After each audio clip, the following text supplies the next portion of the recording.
Hello दोस्तों, welcome back to my channel. आज इस वीडियो में हम इस ब्यूटीफुल से ब्लाउज़ की कटिंग और स्टिचिंग करेंगे।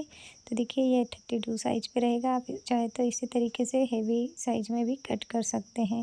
तो देखिए यहाँ पे मैंने लाइनिंग वाले फैब्रिक को डबल फोल्ड कर लिया है, लेंथ ली है। यहाँ पे सबसे पहले फैब्रिक को सीधा करना है, उसके बाद लेंथ लेना है। तो 12.5 इंच लेंथ कंप्लीट रहेगी, तो 13.5 इंच लिया है मैंने।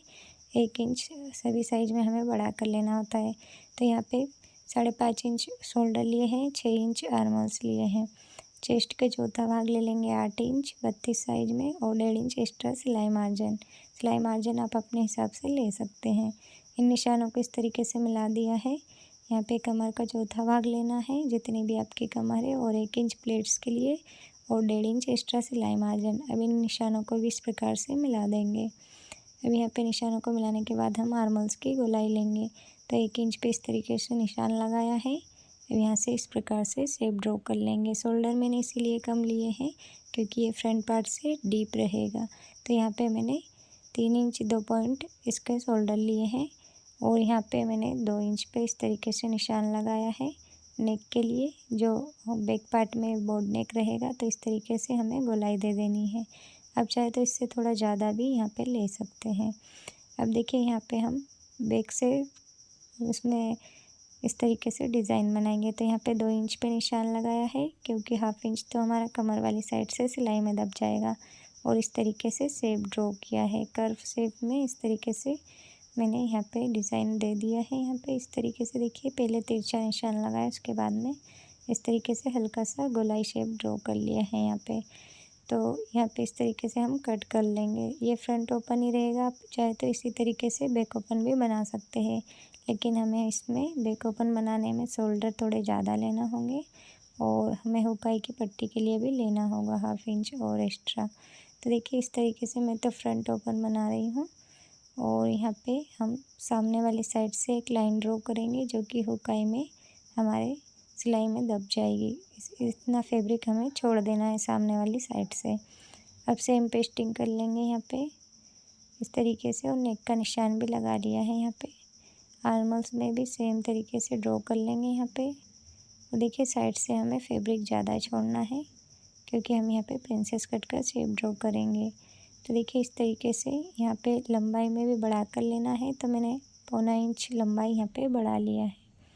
अब यहाँ से हम इस तरीके से निशान लगाएंगे बस्ट पॉइंट का। सबसे पहले नेक ले लेते हैं, ताकि सभी निशान लगाने में आसानी हो। तो 6.5 इंच मैंने नेक की लंबाई ली है, और यहाँ से नेक की विड्थ बराबर रहेगी। बॉक्स बना लेंगे। इस तरीके से बॉक्स बना लिया है, और यहाँ पे वी शेप का निशान देने के लिए इस तरीके से स्केल को तिरछा रखेंगे। अब इसमें हम कर्व करेंगे इस प्रकार से। अब चाहे तो सीधा वी नेक भी रख सकते हैं, लेकिन इस तरीके से शेप देने से नेक में हल्की सी चौड़ाई आ जाएगी, तो नेक का लुक अच्छा आएगा। इस तरीके से शेप दिया है, और यहाँ पे अब मैं 3 इंच पे एक निशान लगा रही हूँ इस प्रकार से, और यहाँ पे 3 इंच 2 पॉइंट पे 1 इंच हमें 1 से 1.5 इंच पे यहाँ पे निशान लगाना है। इस लाइन को इस तरीके से सीधा कर देंगे, और यहाँ से इस तरीके से पॉइंट को घुमा देंगे। अब देखिए आर्मल्स में हम गहराई देंगे। अब चाहे तो स्टिचिंग करते समय भी इसे गहराई दे सकते हैं। तो देखिए यहाँ से मैंने आर्मल्स में गहराई दे दी है इस प्रकार से। अब यहीं से हम आर्मल्स के सेंटर से इस तरीके से प्रिंसेस कट का शेप ड्रॉ कर लेंगे। तो देखिए इस तरीके से मैंने शेप ड्रॉ कर लिया है। यहाँ का जो हमने कट करेंगे, उसका हम साइड से बढ़ा लेंगे। तो देखिए यहाँ पे जितना हमने बीच में निशान लगाया है, जो कट हो जाएगा उतना ही हमें साइड से बढ़ा लेना है, और 1/4 इंच ऊपर वाली साइड से भी बढ़ा लेना है, ताकि हमें आर्मल्स में खिंचाव ना आए। ऊपर वाली साइड से हमारा सिलाई में दब जाएगा। और देखिए जितनी भी लंबाई बढ़ा कर ली है, उसे इस तरीके से वापस से निशान लगा के कम कर लेना है। तो देखिए यहाँ पे फ्रंट पार्ट की भी पेस्टिंग हमने कर ली है। अब इसे कटिंग कर लेंगे। तो देखिए यहाँ पे इस तरीके से कटिंग कर लेना है।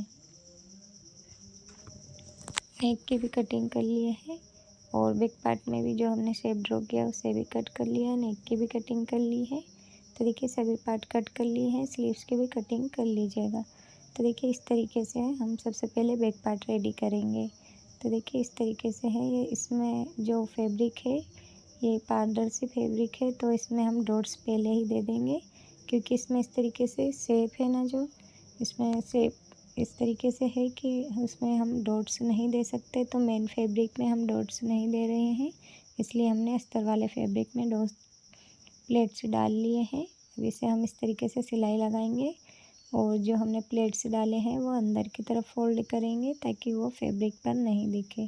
तो देखिए इस तरीके से इसमें हमें प्लेट्स डाल लेनी है और इसे फोल्ड कर लिया है, नेक पर कट लगाया है और फिर से फिनिशिंग की सिलाई लगा देंगे और इसके किनारों पर भी सिलाई लगा लेना है। तो देखिए यहाँ पे अब कमर वाली साइड में मैं सिलाई लगा रही हूँ। इसमें हमने प्लेट्स भी डाल लिए हैं और इसमें अस्तर जो मेन फैब्रिक पे उसमें भी फिनिशिंग रहेगी। तो देखिए इस तरीके से सिलाई लगा लेना है, एक्स्ट्रा फैब्रिक कट कर लेना है।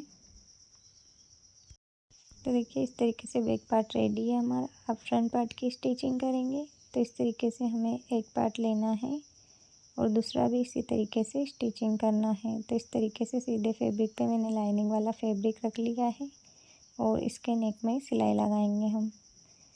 तो देखिए यहाँ पे इस तरीके से नॉर्मली मैं सिलाई लगा रही हूँ। आप चाहे तो इसमें पेपर पेस्टिंग का यूज़ भी कर सकते हैं।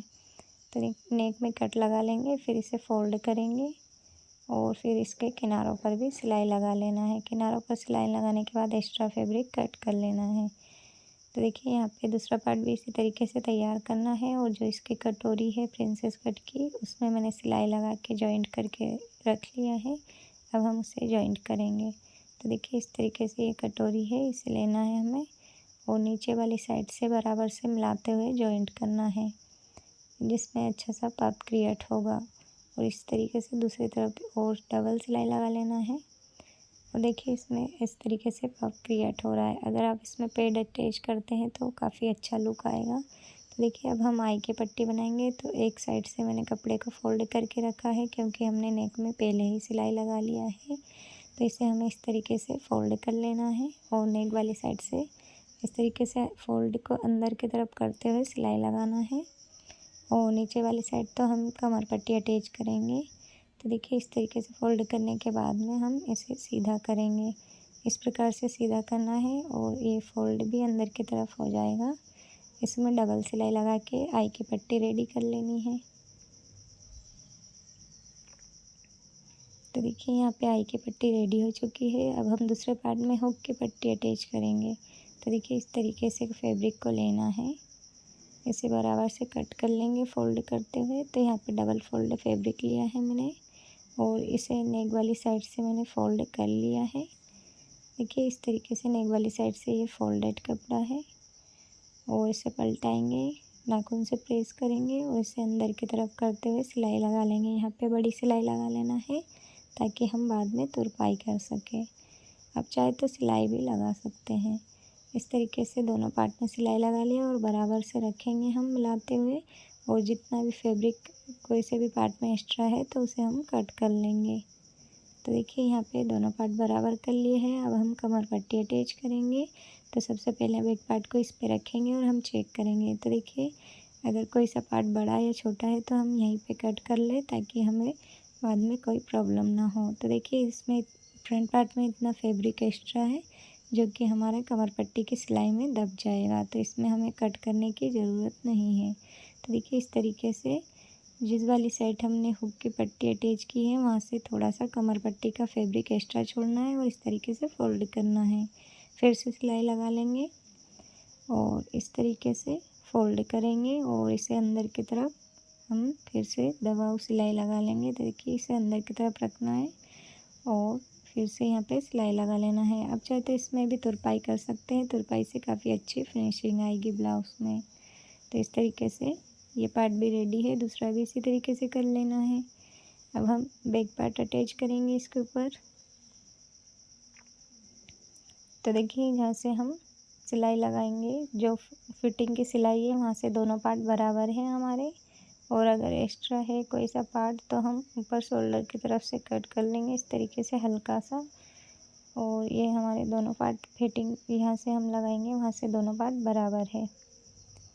तो देखिए इस तरीके से दूसरा शोल्डर भी जॉइंट कर लेना है। तो दोनों शोल्डर जॉइंट कर लिए हैं। आर्मल्स चेक कर लेना है हमें। जिस वाली साइड से भी एक्स्ट्रा आर्मल्स निकल रहे हैं उसे हम हल्का सा कट कर सकते हैं इस तरीके से। तो देखिए यहाँ पे छटाई कर लेना है।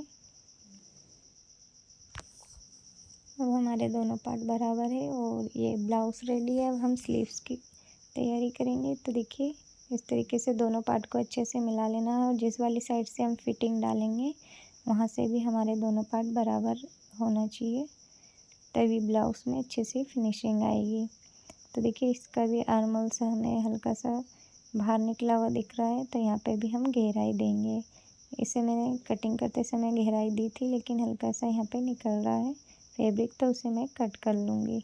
अब हमारे दोनों पार्ट सेम तरीके से बराबर है। तो देखिए इस तरीके से ब्लाउज़ रेडी है। अब हम स्लीव्स की स्टिचिंग करेंगे।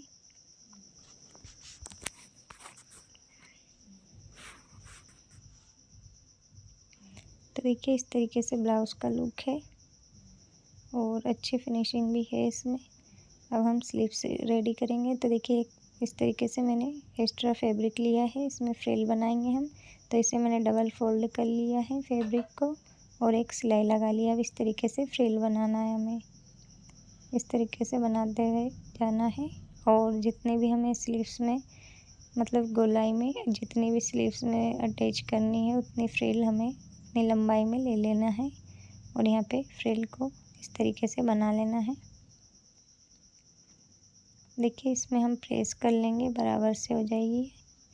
तो देखिए यहाँ पे मैंने हल्के हल्के से फ्रिल में प्रेस की है और इस तरीके से रखना है अस्तर वाले फैब्रिक पर और उसे मैंने सिलाई लगा के अटैच किया है। उसके बाद में हम इस तरीके से फैब्रिक को रखेंगे जो मेन फैब्रिक है और उस पर सिलाई लगा लेंगे। तो देखिए यहाँ पे हमें सिलाई लगी हुई है, उस वाली साइड से लगाना है और उसके अंदर वाली साइड हमें सिलाई लगाना है, ताकि हमें जो फ्रिल में सिलाई लगी हुई है वो बाहर दिखे नहीं। इसी तरीके से दूसरे स्लीव्स में भी सिलाई लगा लेना है।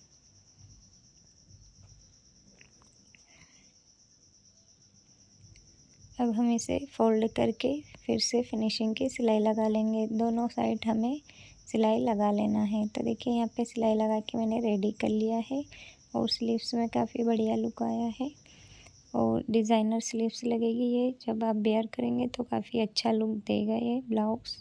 इस तरीके से आप बनाएं, ज़रूर ट्राई कीजिए।